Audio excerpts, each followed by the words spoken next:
Thanks, Matt. And like Matt said, Halloween, just a few short days away in Southern Oregon, is no stranger to its fair share of spooky and potentially haunted places, including the Del Rio Vineyard and Gold Hill. Well, NBC5's Maximus Osborne learned more about the property's dark history in part 1 of this 3-part series.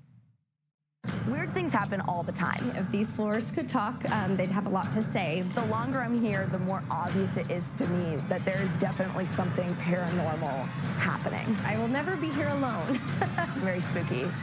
Not a place I like to be late at night. That's right, you guys. We are here in Gold Hill, Oregon at the Del Rio Vineyards. And a little history facts for you guys. It actually wasn't always a vineyard. It actually used to be a hotel. And that's where a lot of the history really comes from, which we'll learn about in just a minute here.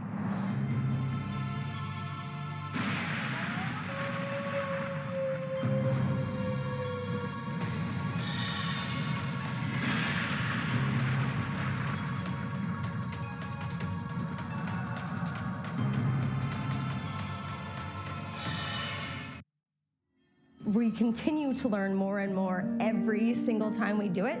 So each year, we're not telling the same story.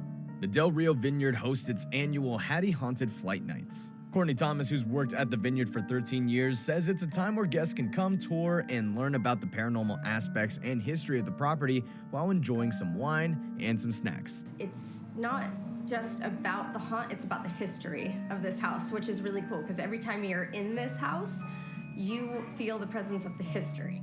There are 3 main areas of the property which were owned by a man named J.B. White, who fought in the Rogue River Wars in the 1850s. There's the old hotel building, now home to the Del Rio tasting room and offices. Then there's a house next door where White's stepdaughter, Hattie Heyman, died in. Then there's the cemetery. The employees at Del Rio Vineyard believe that Hattie Heyman is the spirit that still lingers the property. In fact, just down the road from the vineyard is where we are at the Rock Point Cemetery, which is where Hattie Heyman was buried, and they believe that she died of mysterious circumstances. In her obituaries, nothing is listed about how she dies.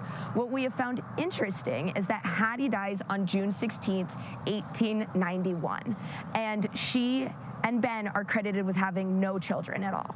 Hillary Wallace, another employee at Del Rio, explains that after her death, Hattie's husband, Benjamin Heyman, remarries to a woman named Rose and has 4 children. But his oldest was born 2 weeks before Hattie dies. One of the employees' leading theories is that Benjamin had an extramarital affair with Rose.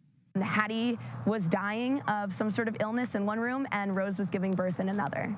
And if I were Hattie, that'd make me pretty mad. But with such a deep history and countless experiences, the employees say they suspect there could be more than one entity haunting the property.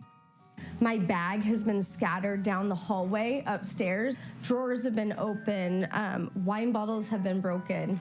The employees are hungry for answers, and while I'm no paranormal expert, we're getting help from people who are. In the next part of the Haunted Vineyard, we'll learn more about what it takes to be a ghost hunter. In Gold Hill, Maximus Osborne, NBC5 News. Spooky stuff, Maximus. Thank you. You can catch part 2 of the Haunted Vineyard tomorrow, only on NBC5. And